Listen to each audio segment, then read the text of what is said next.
Bismillahirrahmanirrahim. Assalamualaikum warahmatullahi wabarakatuh.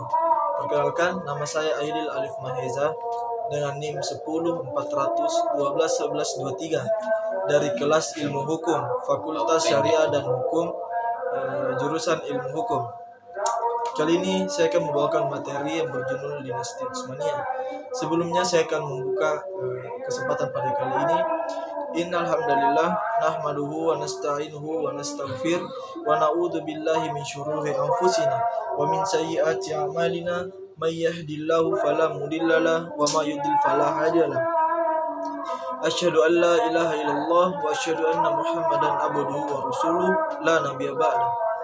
Pertama-tama dan yang paling utama, marilah kita panjatkan puji syukur kehadirat Allah Subhanahu wa taala yang telah memberikan kita rahmat dan hidayahnya sehingga kita dapat melakukan aktivitas kita sehari-hari. Dan tak lupa salam dan salawat kita kirimkan kepada baginda Nabi Muhammad SAW yang telah membawa kita dari zaman kegelapan menuju zaman yang terang benderang seperti sekarang ini. Pada kali ini saya akan membahas tentang dinasti Utsmaniyah. Banyak dari kekaisaran Utsmaniyah yang terus turun temurun.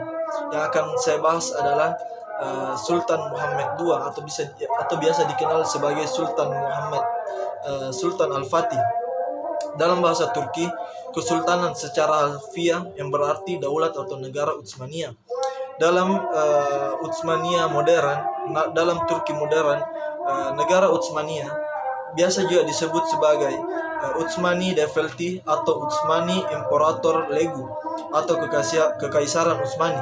Di Indonesia disebut sebagai otonom yang selalu bergandengan dengan Turki yang selalu dipakai bergantian.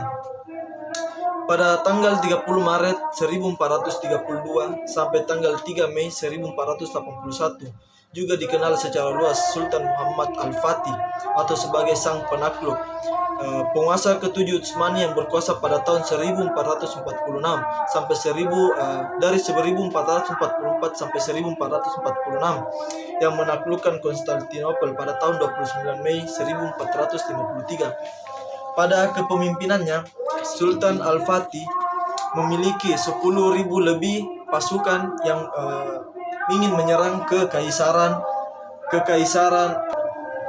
Sultan Muhammad II atau Sultan Al-Fatih memiliki 10.000 lebih pasukan yang ingin menyerang ke Konstantinopel. Ia terkenal karena berhasil menaklukkan Konstantinopel pada tahun 29 Mei 1453. Muhammad II atau Sultan Al-Fatih mengukir berbagai pencapaiannya di masa pemerintahannya. Namun pencapaiannya yang paling besar adalah penaklukan Konstantinopel yang mengakhiri riwayat kekaisaran Romawi, menjadikannya mendapatkan julukan Sang Penakluk. Al-Fatih Muhammad dikenal sebagai pemimpin yang cakap dan mempunyai kepakaran dalam bidang kemiliteran. Ilmu pengetahuannya di bidang matematika dan menguasai 6 bahasa saat berusia 21 tahun. Dia dikenal sebagai pahlawan di Turki maupun dunia Islam secara luas. Bahkan dari zaman setelah menaklukkan Konstantinopel sampai masa sekarang, Sultan Al-Fatih masih dikenal sepanjang sejarah Islam. Dalam sejarah Islam, Muhammad dikenal sebagai salah seorang pemimpin yang hebat, sebagaimana Sultan Salahuddin Al-Ayyubi, pahlawan Islam dalam perang salib, seperti Sultan Saifuddin Muhammad Al-Quds, pahlawan Islam peperangan di Ain Al-Jalut melawan tentara Mongol. Di pemerintahannya, Muhammad lebih memilih para pejabat tinggi dari latar belakang Devisrima daripada mereka yang berhasil dari keluarga bangsawan, menjadikannya kendali negara benar-benar terpusat pada sultan. Pada mulai peperangan kekaisaran, Sultan Muhammad memiliki banyak rintangan serta banyak halangan yang ia hadapi. Dari pasukannya yang banyak mati karena kekaisaran Romawi, Sultan Al-Fatih tidak putus asa dalam tujuannya berperang. Setelah melakukan banyak evaluasi dari berbagai prajuritnya dan para penasihatnya, Sultan Al-Fatih pun berembuk dengan para pemimpin dan penasihatnya. setelah berembuk bagaimana para pasukannya, ia akhirnya menemukan cara yang tidak terpikirkan oleh Kekaisaran Romawi, yaitu mengangkat kapalnya dengan 10.000 tentara yang mengangkat kapalnya melewati bukit-bukit dan pegunungan, sehingga membelakangi